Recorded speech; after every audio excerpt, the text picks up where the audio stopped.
الحمد لله نحمده ونستعينه ونستغفره ونعوذ بالله من شرور أنفسنا ومن سيئات أعمالنا.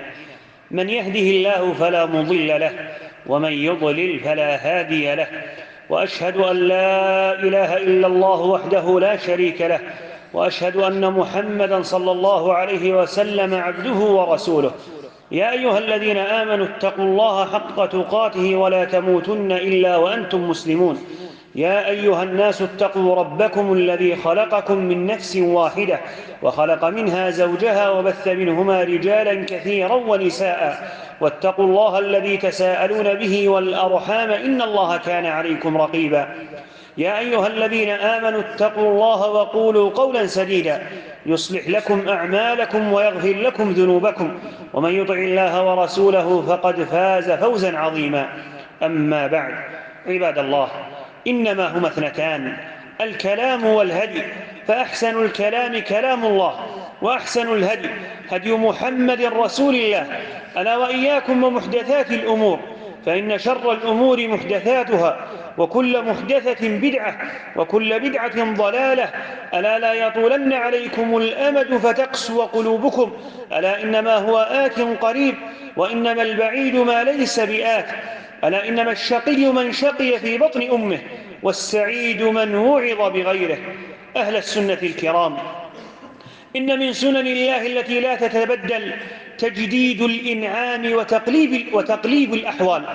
روى البخاري عن أنس رضي الله عنه قال: أن رجلا دخل يوم الجمعة من باب كان وجاه المنبر، ورسول الله صلى الله عليه وسلم قائم يخطب، فاستقبل رسول الله صلى الله عليه وسلم قائما، فقال: يا رسول الله، هلكت المواشي وانقطعت السبل، فادعوا الله يغيثنا.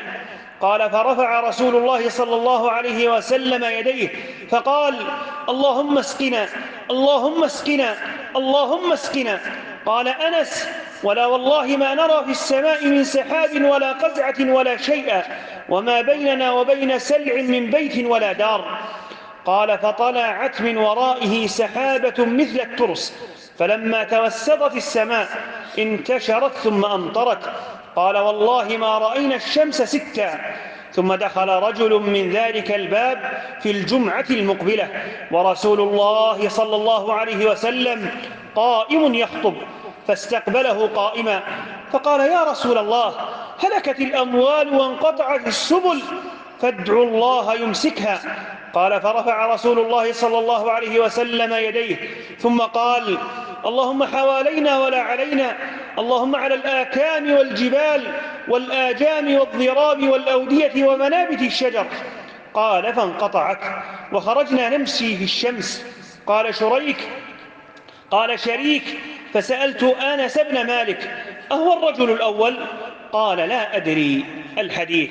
قال تعالى: ومن آياته أن يرسل الرياح مبشرات وليذيقكم من رحمته ولتجري الفلك بأمره ولتبتغوا من فضله ولعلكم تشكرون من سخر لكم الأسباب وسير لكم الأمور.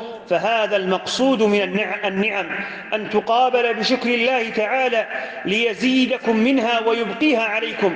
وأما مقابلة النعم بالكفر والمعاصي فهذه حال من بدل نعمة الله كفرا ونعمته محنة، وهو معرض لها للزوال والانتقال منه إلى غيره.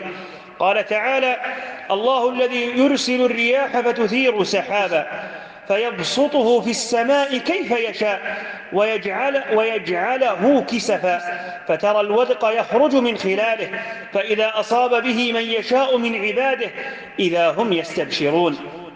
وإن كانوا من قبل أن ينزل عليهم من قبله لمبلسين. فانظر إلى آثار رحمة الله كيف يحيي الأرض بعد موتها، إن ذلك لمحيي الموتى وهو على كل شيء قدير. قال ابن كثير رحمه الله تعالى أن هؤلاء القوم الذين أصابهم هذا المطر كانوا قانطين أزلين من نزول المطر إليهم قبل ذلك، فلما جاءهم على فاقة فوقع منهم موقعا عظيما. وقال الشيخ عبد الرحمن بن سعدي في تفسيره: أي آيسين قانطين، لتأخر وقت مجيئه، أي فلما نزل في تلك الحال صار له موقع عظيم عندهم وفرح واستبشار. انتهى كلامهما رحمهما الله تعالى. أهل السنة الكرام، إن من تمام شكر هذه النعمة نسبتها للمنعم بها. عن زيد بن خالد رضي الله عنه قال: صلى لنا رسول الله صلى الله عليه وسلم صلاة الصبح بالحديبية على إثر سماء كانت من الليلة، فلما انصرف أقبل على الناس فقال: هل تدرون ماذا قال ربكم؟ قالوا: الله ورسوله أعلم. قال: أصبح من عبادي مؤمن بي وكافر، فأما من قال مطرنا بفضل الله ورحمته فذلك مؤمن بي وكافر بالكوكب، وأما من قال بنوء كذا وكذا فذلك كافر بي ومؤمن بالكوكب. رواه البخاري. قال تعالى: فلا أقسم بمواقع النجوم وإنه لقسم لو تعلمون عظيم. قال الضحاك: يعني بذلك الأنواء التي كان أهل الجاهلية إذا مطروا قالوا مطرنا بنوء كذا وكذا. انتهى كلامه رحمه الله. ومن شكر النعمة الامتثال لأمر الله بحد الحلال والحرام، والمبادرة بفعل الطاعة، وسرعة مجانبة المعصية. عن أنس بن مالك رضي الله عنه قال: صوتان ملعونان في الدنيا والآخرة: مزمار عند نعمة، ورنة عند مصيبة. قال تعالى: وإذ تأذن ربكم لئن شكرتم لأزيدنكم ولئن كفرتم إن عذابي لشديد. أقول ما تسمعون، وأستغفر الله لي ولكم من كل مكروه وخطيئة فاستغفروه إنه هو الغفور الرحيم. أستغفر الله العظيم الذي لا إله إلا هو الحي القيوم وأتوب إليه.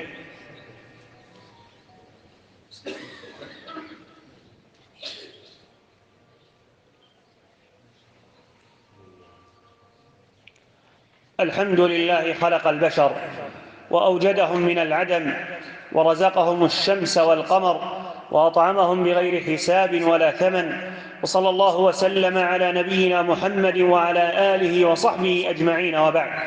عباد الله، أكرمكم الله بنعمة خالصة من عنده عذب بها أقوام وسخط بها على أقوام آخرين، وأكرمكم بها سبحانه فضلا من عنده وإحسانا. فعذب الله قوم نوح بالماء. قال تعالى: فالتقى الماء على أمر قد قدر، وهو ماء السماء وماء الأرض، فكان عذابا لهم.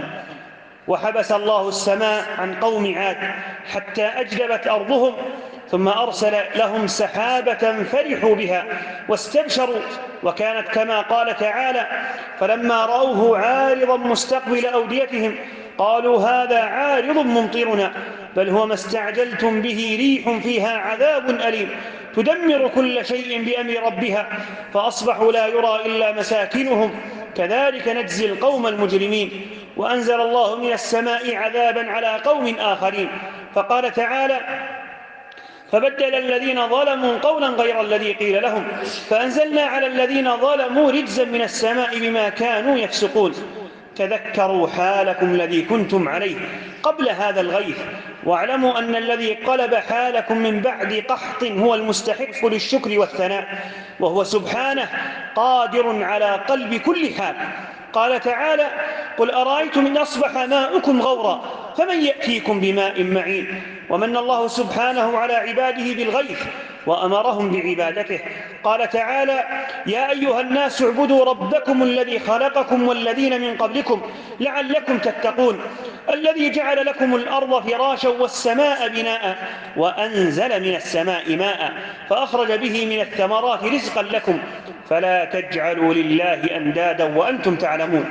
وجعل سبحانه المطر آية وعلامة ودلالة على عظيم قدرته واستفراده بالخلق، ومن لوازم العلم بذلك إفراده بالعبادة. قال تعالى: إن في خلق السماوات والأرض واختلاف الليل والنهار والفلك التي تجري في البحر بما ينفع الناس وما أنزل الله من السماء من ماء فأحيا به الأرض بعد موتها وبث فيها من كل دابة وتصريف الرياح والسحاب المسخر بين السماء والأرض لآيات لقوم يعقلون. وقال تعالى: والله أنزل من السماء ماء فأحيا به الأرض بعد موتها إن في ذلك لآية لقوم يسمعون. وقال تعالى: ونزلنا من السماء ماء مباركا فأنبتنا به جنات وحب الحصيد والنخل باسقات لها طلع نضيد رزقا للعباد وأحيينا به بلدة ميتا كذلك الخروج. فالماء هو سر من أسرار الله في خلقه، فهو حياة لكل شيء يشربه الظمآن وينزل في الأرض فتنبت من الكلأ والجنى والعشب ما يستفيد منه المخلوقات. قال تعالى: أولم يرى الذين كفروا أن السماوات والأرض كانتا رتقا أولم يرى الذين كفروا أن السماوات والأرض كانتا رتقا ففتقناهما وجعلنا من الماء كل شيء حي أفلا يؤمنون. فالحمد لله على آلائه والشكر له على توفيقه وإحسانه.